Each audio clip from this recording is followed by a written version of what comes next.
আলহামদুলিল্লাহি রাব্বিল আলামিন আসসালাতু ওয়াসসালামু আলা আশরাফিল আমবিয়াইল মুরসালিন ওয়া আলিহি ওয়া আসহাবিহি আজমাইন আম্মা বা'দু ফাআউযু বিল্লাহি মিনাশ শাইতানির রাজীম বিসমিল্লাহির রহমানির রহিম ইয়ারফাউল্লাহু আল্লাযীনা আমানু মিনকুম ওয়াল্লাযীনা উতুল ইলমা দারাজাত সাদাকাল্লাহুল মাওলানাল আযীম।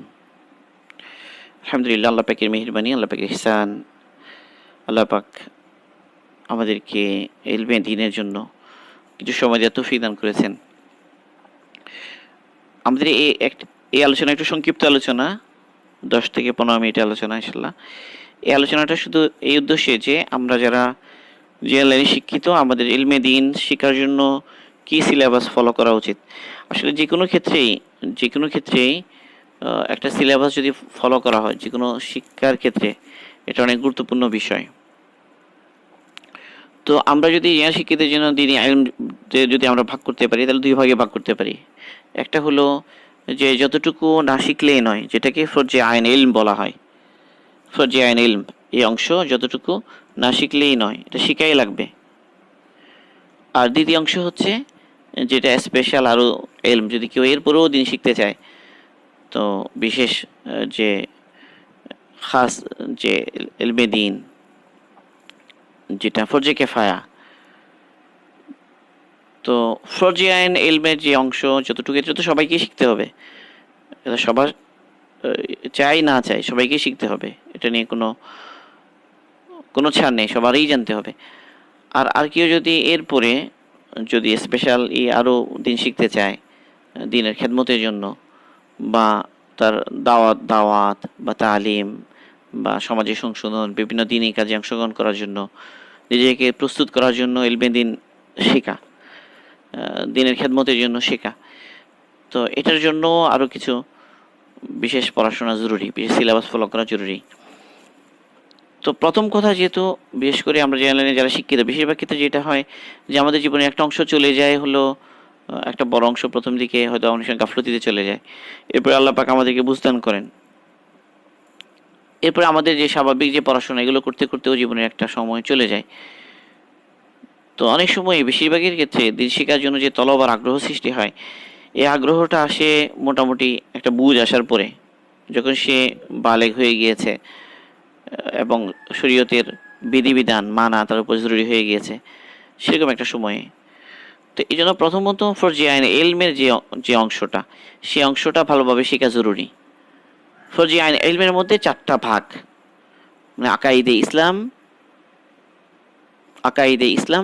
ফারায়েজে ইসলাম, মাহারিমে ইসলাম, আদাবুল ইসলাম, এ 4টা। আকাইদে ইসলাম, ফারায়েজে ইসলাম, মাহারিমে ইসলাম আর আদাবুল ইসলাম, এই 4টা অংশ, এই 4 ভাগে আমাদের পড়াশোনা হওয়া চাই। তো আকাইদের জন্য আসলে যে কোনো ইলমই তো উস্তাদের কাছে শেখা, এটাই হলো গুরুত্বপূর্ণ। যে কোনো ইলমই যে যোগ্য, যারা আসলেই জানেন, তাদের কাছে শেখা জরুরি। যে কারো কাছ থেকে যদি আমি দিন নিতে যাই, তাহলে আমি গুমরা হয়ে যাওয়ার বা পথভ্রষ্ট হয়ে যাওয়ার একটা আশঙ্কা থাকে। এই জন্য মুহাম্মদ ইবনে সিরিন রাহিমাহুল্লাহর এই কথাটা সব সময় মনে রাখতে হবে। তিনি এই কথা বলতেন, ইন্না হাদাল ইলমা দীনুন ফানজুরু আম্মান তাখুযুনা দীনাকুম। যে এই যে ইলমে দ্বীন, এটা দ্বীনেরই অংশ। কাজে তোমরা ভালো করে খেয়াল করো, কার কাছ থেকে তোমরা দ্বীন নিচ্ছ। তো দ্বীন নেওয়ার ক্ষেত্রে দেখতে হবে যে আমরা কার কাছ থেকে দ্বীন নেব। তো আগে তোমার সালেফে সালেহীন দ্বীন নেওয়ার ক্ষেত্রে 2টা জিনিস দেখতেন। একটা হলো তারা জাফত দেখতেন, আর একটা আদালা দেখতেন। জাফত এবং আদালা, এই 2টা আসলে উলুমুল হাদিসের পরিভাষা। মানে যে একজন মানুষের কাছ থেকে কেউ যখন দিনের কথা বলে, তার এই দিনের কথাটা নেওয়াটা ঠিক হবে কিনা, আমি নিব কি নিব না, তার কাছ থেকে নেওয়া যাবে কি যাবে না। তো এটার জন্য তারা 2টা জিনিস, একটা হলো জাফত দেখতেন। জাফত মানে হলো তিনি সঠিকভাবে এটা শিখেছেন কিনা, সংরক্ষণ করতে পেরেছেন কিনা, ভালোভাবে শিখতে পেরেছেন কিনা, এটা দেখতেন। 2 নম্বর হলো আদালা দেখতেন, তার ব্যক্তিগত জিন্দেগি দেখতেন, তার এই ইলম তার জীবনে কতটুকু প্রভাব ফেলেছে, সে আসলে মুত্তাকি কিনা, তার আদব আখলাক আকাইদ ঠিক আছে কিনা, এটা তারা দেখতেন। তার আকাইদ, তার আখলাক, তার আমাল, তার ব্যক্তিগত জিন্দেগি দেখতেন। তাহলে দিন নিতে হলে এটা দেখতে হবে, জরুরি।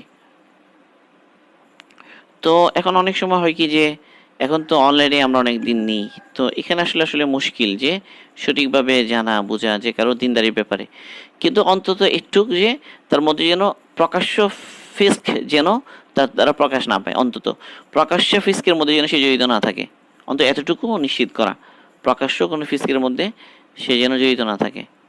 এটা একটা বিষয়। আর কারণ বাতিনি বিষয়টা তো আল্লাহ পাকের সুপর্দ, ভিতরের অবস্থা তো মানুষের এটা যাচাই করা সম্ভব নয়। তো অন্তত বাহ্যিক জিন্দগিতে তার মধ্যে ফিস্ক না থাকে, বাহ্যিক মুআমালাত মুআশারাত এগুলোর মধ্যে সমস্যা না থাকে, এটা দেখা জরুরি। 2 নম্বর হলো জাফত, সে সঠিকভাবে শিখেছে কিনা এবং কার কাছে শিখেছে। তো কার কাছে শিখেছে এটার মধ্যে সনদের একটা বিষয় থাকে, দিন নেয়ার ক্ষেত্রে সনদ জরুরি, যে কার কাছে শিখেছে। এই জন্য আব্দুল্লাহ ইবনুল মুবারক রাহিমাহুল্লাহ তিনি বলতেন লাউলাল ইসনাদু, যদি কি না থাকতো, সনদ না থাকতো, তো মানুষ কি বলতো, মান শাআ মা শাআ, ক্বালু মান শাআ মা শাআ, বা ক্বালা মান শাআ মা শাআ। যদি সনদ না থাকতো তাহলে যে কেউ যা ইচ্ছা তাই বলতো দিনের নামে, যে কেউ বলতো, যোগ্যতা থাকুক আর না থাকুক, যা ইচ্ছা তাই বলতো।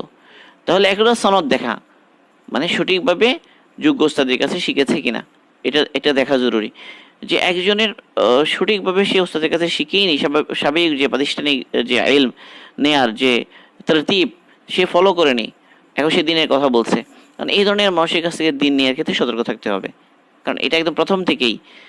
কারণ দিন আমাদের কাছে এসেছে যে সিলসিলা, যে ধারাবাহিকতা নিয়ে এসেছে।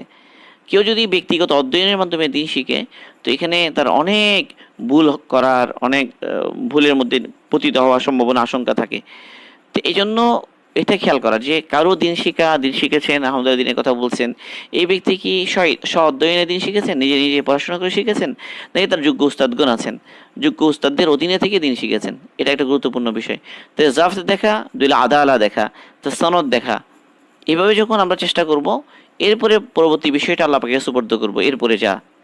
তো এইভাবে যখন আমরা খেয়াল করব, তখন আল্লাহ পাক তৌফিক দান করুন আমাদেরকে, যে আমাদেরকে সঠিক দিন শেখা আমাদের সহজ হবে। তো এটা হলো সব ধরনের ইলমের জন্যই এটা খেয়াল করা, দিন ইলমের ক্ষেত্রে অন্তত এই দুটা বিষয়, জাফত দেখা, আলা দেখা, এবং তার সনদ দেখা, যে সঠিকভাবে সে শিখেছে কিনা, খুব গুরুত্বপূর্ণ বিষয়।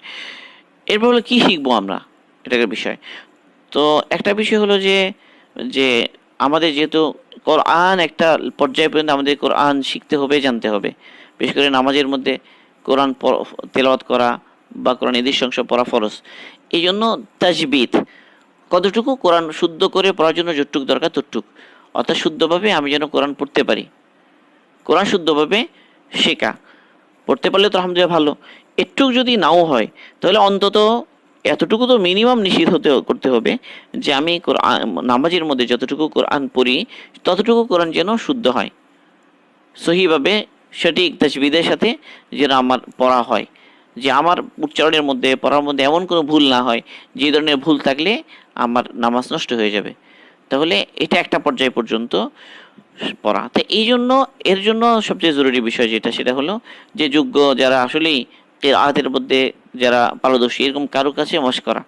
এটা হলো সবচেয়ে সহজ, যে আমি যা কোরআন মুখস্থ জানি আমরা নামাজের মধ্যে পড়ি, এটা কোনো কারি সাহেবের কাছে পেশ করলাম, কাউকে শোনালাম যিনি শুদ্ধভাবে জানেন, তো তার কাছে শোনালাম, তিনি যদি সার্টিফাই করেন যে না আমার কেরা যতটুকু আছে এর দ্বারা নামাজে পড়লে কি হয়ে যাবে, নামাজ হয়ে যাবে, ভুল হবে না, অন্তত এতটুকু নিশ্চিত করা, মানে কেরাতের ব্যাপারে, তাজবিদের ব্যাপারে।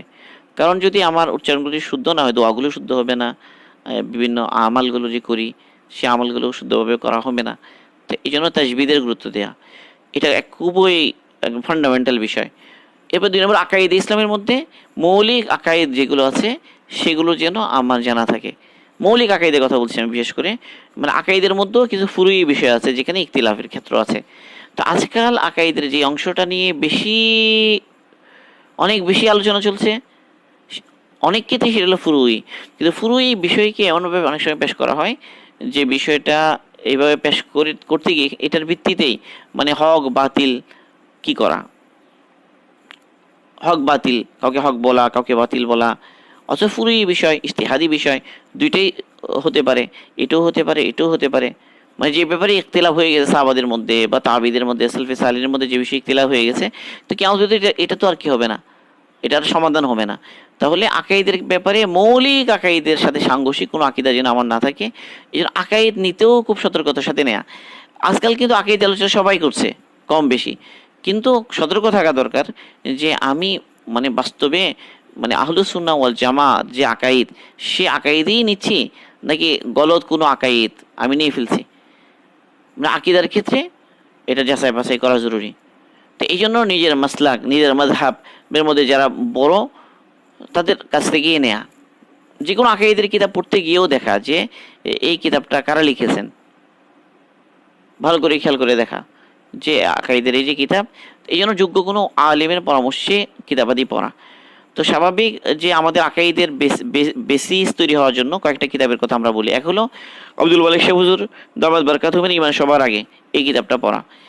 এরপরে যেমন শিরক বেদাত, এটা আমাদের এই এলাকার মধ্যে এই অংশ এই এলাকাতে আমরা বিশেষ করে শিরক বেদাত এগুলোতে বেশি কি আমরা এগুলো শিকার আমাদের আশপাশে। এই জন্য শাহ ইসমাইল শাহ ইসমাইল দেহলবী রহিমাহুল্লাহ, শাহ ইসমাইল শহীদ রহিমাহুল্লাহ, তার একটা কিতাব আছে তাকভিয়াতুল ঈমান।